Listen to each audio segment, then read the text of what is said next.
Hi, welcome back to Music Theory Logic. My name's Andrew, and today I'm here as my artist alias, D.R.U. And we're going to talk about one of my recent releases that is my imaginative collaboration with one of my favorite classical composers. It's basically my take on Rachmaninoff's Prelude in C# minor. Let's go ahead into the Logic session. So, if you couldn't guess from the description of that track, this is a really big one. I would say this took me something like 2 years to get to the point where I was ready to release it. I have many different renditions of this track. In essence, when I was getting to the end of the production, I really started to bog down my Logic session, so I bounced this to stems. I then did the mix in an additional project file, and then that also became a really big, dense mix, so I printed all of that to 5 basic submixes, and then I did my final mix / mastering in the 3rd session file. So without further ado, I'm going to play the track, then I'm going to go through each layer, talk about kind of what I was thinking, but here we are. We're at 135 beats per minute in, as you could probably guess, C# minor. Here it is.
Cool. So I hope you enjoyed that. Once again, I worked super hard on that. I'm really proud of it. I recognize that this is kind of like a weird thing to do, combining like two kinds of music that don't go together. To me, I've always loved classical music and music, pretty much like every genre of music that there is. When I've been making this heavy like bass music, complextro, dubstep, whatever you want to call this kind of stuff, I've always felt like it's really cinematic. I've always like imagined the music that I'm writing as D period, R period, U period is like something that would go with like a visual media, almost like a movie that doesn't exist. Cool. So let's go through, in essence, the stuff going on. So first of all, this song is in the key of C sharp minor, just like Rachmaninoff's original Prelude. I have the same motif that he uses at the beginning of his piece. It's pretty recognizable. I wanted to like establish that this is that same song. The key of C sharp minor is the same as the key of E major. In other words, it has the same notes. It has four black keys. If I wanted to chart that in just to show you that, the cool thing about working on music in the computer is like the computer can be an amazing tool for us. So without even memorizing the notes in C sharp minor, you could write A minor, just the white keys from A to A. You could drag them down or up so that we're on a C sharp, the black key above C. We would then find that we had these notes. Those are four black keys. We've got C sharp, D sharp, E, then F sharp, G sharp, A, B, and C sharp. Cool. So the main theme of Rachmaninoff is going from like the minor 6, 5, down to the 1. So that is an A, G sharp, C sharp. If we wanted to chart that out, A, G sharp, C sharp. It's basically this.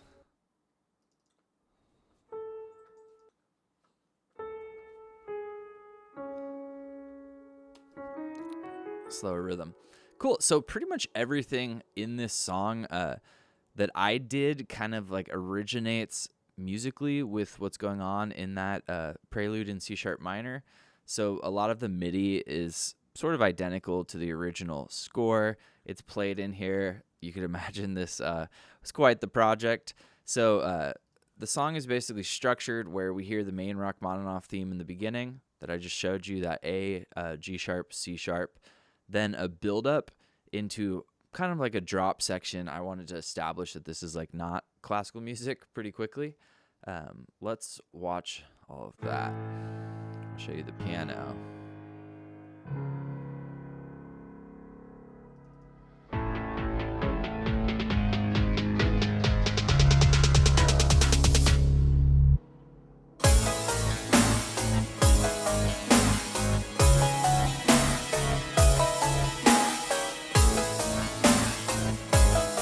Cool. So that next section, this pluck lead is taking over. Again, we see a lot of the same chords. This is a C sharp minor in first inversion. This is a G sharp minor, our minor 5. Then we go to a what is the G natural, which is basically like a dissonant half step down. That's what makes this sound chromatic. So out of key.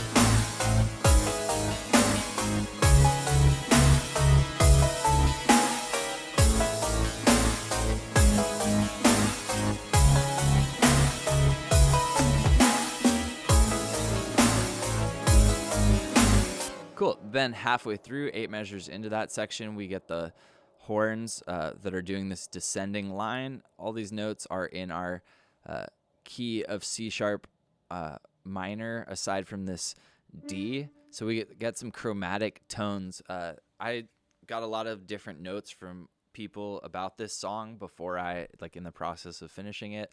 And some of the critiques I got was that, like, it's too dissonant at sections, which is, you know, everything you have to take with a grain of salt, because like I wanted to do this song because of the dissonance and the dense harmony. So I wasn't gonna not do that. I recognize this isn't for everybody, but for those of you that do appreciate this kind of music, I hope you really enjoy it. So the horn is doing this descending line. This is going to be another theme that comes back, just like our introduction one. So we're going basically a pattern here, descending down, a sequence descending, starting in our C sharp minor. This is a C sharp minor arpeggio. E, G sharp, C sharp. Then basically that is taken and just moved down chromatically for 4 tones in a row. Which anytime you do that in composition, it's going to sound dissonant. If we take like the same thing and move it down adjacently on notes chromatically, that is going to sound dissonant. A theme that comes to mind is the theme to Halloween. Literally has basically a minor arpeggio that then moves a half step down. Anytime you do that, it's going to be dissonant, just like Rachmaninoff here. So one of the challenges in doing this song, if you listen to the original version, it's a lot slower than this song. So I kind of had to figure out a tempo that would work with this kind of edgy dance music that I make, but also allow it to like have a similar vibe to what the original had. So if you go back and listen to the original, you'll notice I changed it a lot, but I hope that it stays true to the sort of energy from the original. All right, so then we basically do a similar sort of pattern going up. Instead of starting on the E, we're going up to the 5 in C sharp minor, the G sharp. All right, now one thing that we're going to find in this song, and this is true for like most music that is before sort of like 1900, or around that, we get a lot of true dominant chords in the key of in the key of minor, in minor keys. That's what I'm trying to say. So in the key of C sharp, the 5 is a G sharp, C sharp, D sharp, E, F sharp, G sharp. So the 5th note. We're gonna find both minor harmonies built on the 5 and a major harmony. Technically, when we get that major harmony, that is going to be classified as harmonic minor in that moment. In essence, most music that is in a minor key from the classical world has a dominant 5. So like it's almost like harmonic minor is more common than natural minor. All right, so hopefully I'm not losing you guys with this dense music theory talk. Basically, my next goal was to have this section be similar to the original. So I showed you the horn line, the main pluck, which again come from the composition. I then wanted this 16-bar buildup to really take it from a digital or from a super like old texture, lots of violins and pianos, and take it to a lot more of a modern sort of sound. I wanted to make it to like make sense where we get these like super aggressive basses. So what's happening here is I'm filtering out our piano. At the same time, I'm bringing in what's called weird lead. It's a serum patch. If we look at that serum instance, it's basically a just one oscillator A happening. So the piano is going to filter out. We then get this big like synth horn sound and our buildup. Let's hear that.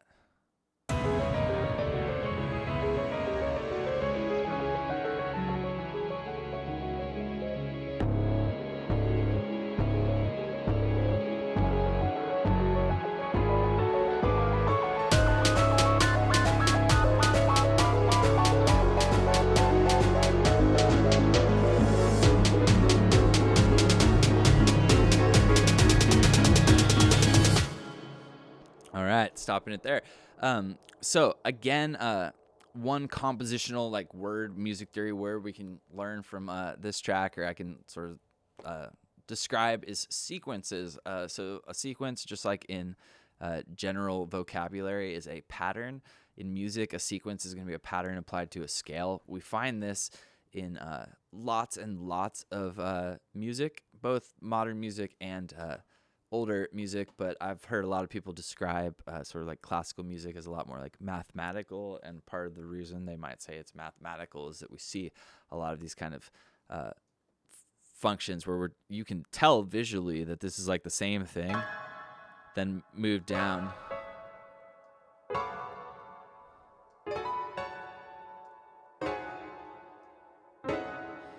And the cool thing about grabbing all of those notes in Logic or any DAW, if you have it triggered to play those notes, is you can hear the harmony there. So there's some notes out of keys, so it's a denser harmony. But notice we actually get our leading tone, the C natural. This is an F sharp, basically, gosh, what would I call this harmony? Well, this one is a diminished, F sharp diminished chord, followed by just the D sharp and F sharp, the minor third. So I don't want to like bog you down by analyzing like every single chord in this, but you could think of it as like one interesting section, and then taking that and sliding it down our scale. Now, I would love to do like a full video like on the original piece. Perhaps I will cover some classical music theory, but the whole purpose of this channel and my book was to really make a lot of these dense concepts more accessible. So I'm not going to go through like as much of the Rachmaninoff stuff. I'm going to kind of show what I did on top of it. So some of the big thing that's happening in our drop section is that we get bigger drums than we've had the whole time. I'm doing something I did also on my track Space Age, where I'm playing with a standard backbeat and a halftime backbeat. Again, we're at 135 beats per minute, so a little bit slow for the dubstep stuff. Modern dubstep, Virtual Riot stuff is a lot of times like at like 145 these days. Used to be 140. Let's hear the drop.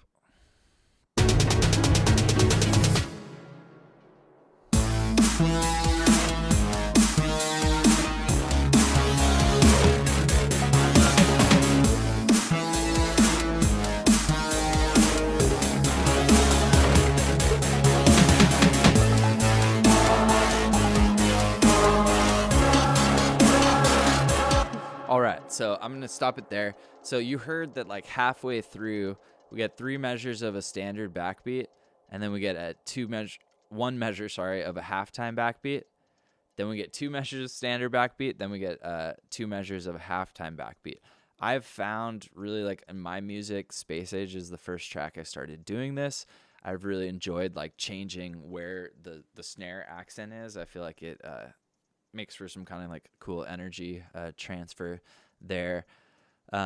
Musically speaking, again, this is a music theory breakdown. I'm taking that main theme I told you from the beginning, the A, G sharp, C sharp, or from the scale 6, 5, 1, and I'm applying that to all these crazy sounds. So one of the interesting things about making any music in the computer where you're using some super out of this world sounds is like there's so much happening in the sound itself that you don't necessarily even need or have as much crazy music stuff happening. It's almost like these sounds are so huge that they're more than just the notes that they're playing.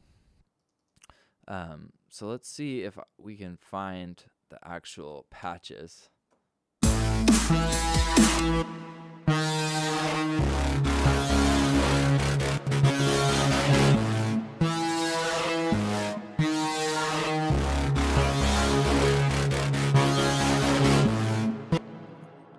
All right.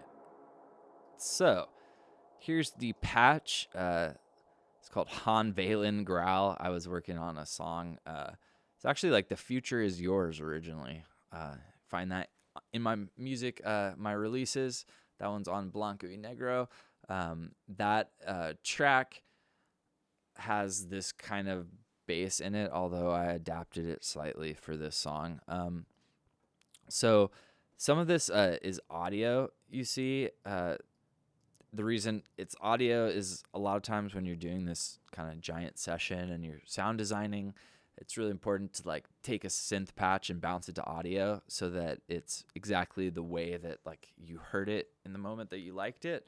That way, if you should change the patch, you have it. It's a lot easier on your computer to read audio than it is to use a VST or trigger samples or anything like that. So you're always safe bouncing to audio. Looks like the growl is still in there. So this is doing the second accent notes. So we're going E, D sharp, C sharp. All right. So again, the notes playing are an A in the first growl, which is audio. So this is a fifth. So we're doing the main riff from the beginning, that A, G sharp, C sharp, but I'm going up a fifth. So A, E, G sharp, D sharp, C sharp, C sharp. I'm doing the fifth for the first two, and then just the one for the last two. So all together, that's this.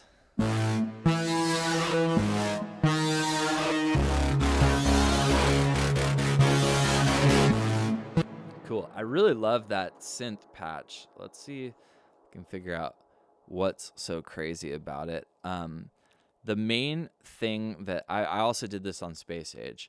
I have been playing with, so first of all, doing FM from B.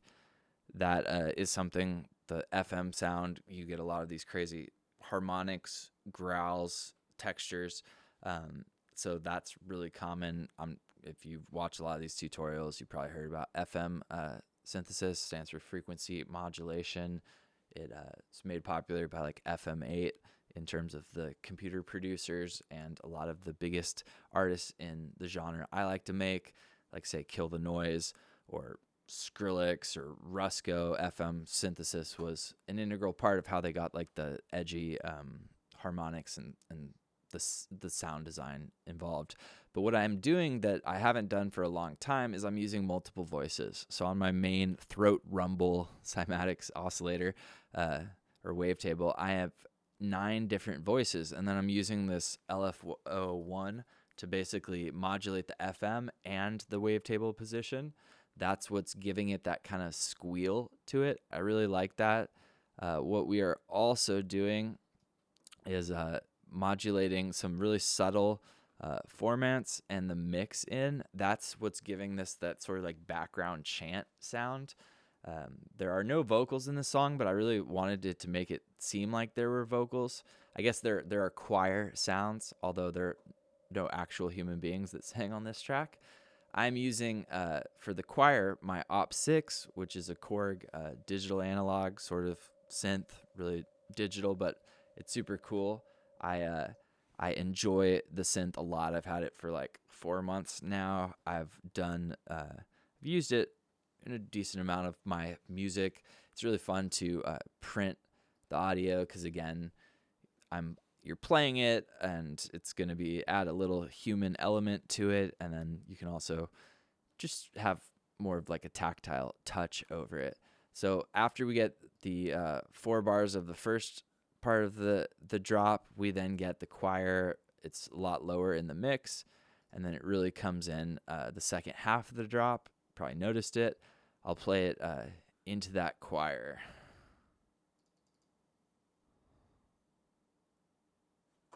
Oh, gotta unmute it.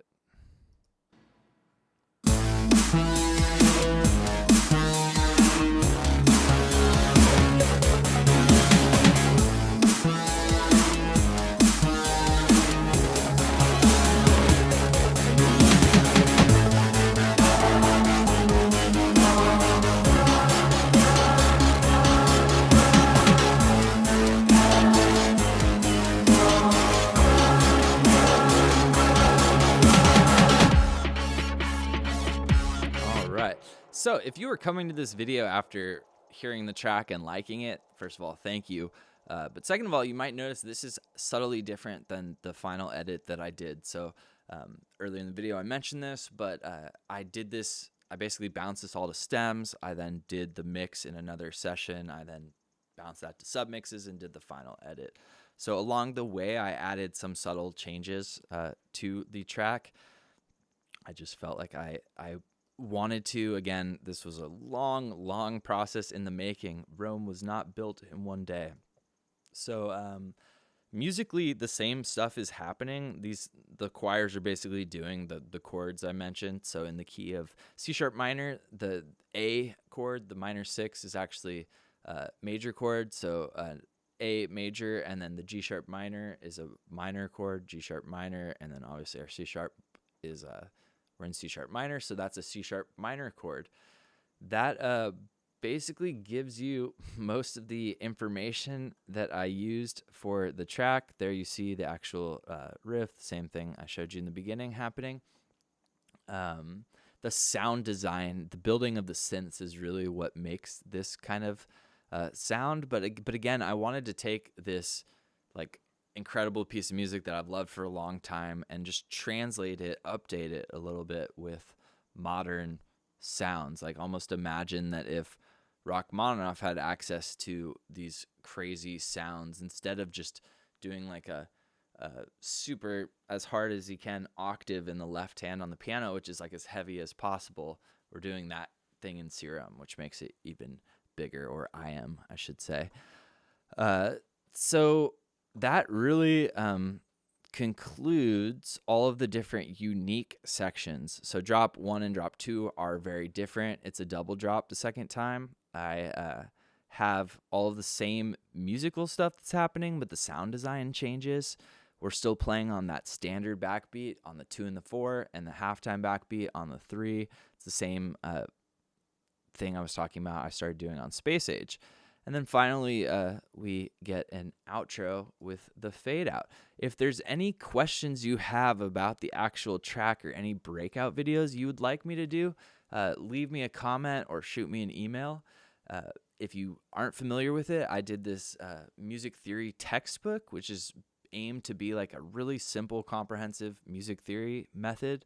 If you're making any kind of music on the computer, you're going to be making music seeing piano roll. So like when I showed you MIDI, the piano on its side, anytime you see your piano roll, we don't have to know the standard notation, treble clef, bass clef stuff. Most music theory texts are going to teach it from a standard notation method. So again, I'll link to that below. You'd help me out a lot if you find this interesting to go and get that book. I'd be happy to answer any questions if you have them. And once again, if you found this helpful, you'd help me out a ton by subscribing to the channel. Hit that bell for notifications. I'll finish this off by playing the song one more time so we can watch it.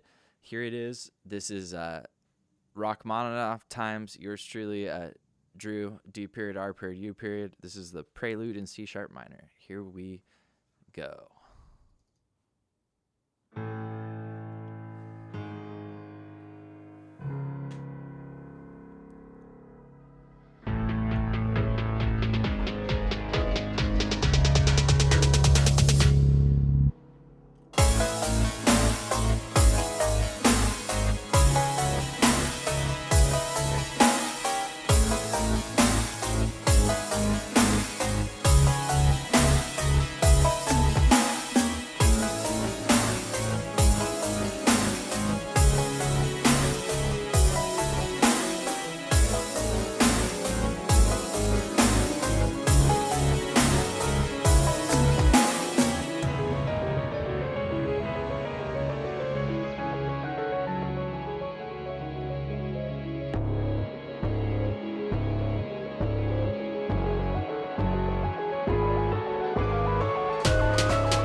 Nice. So once again, hopefully you enjoyed that. You'd help me out a ton by going and streaming that wherever you listen to music. Show your friends.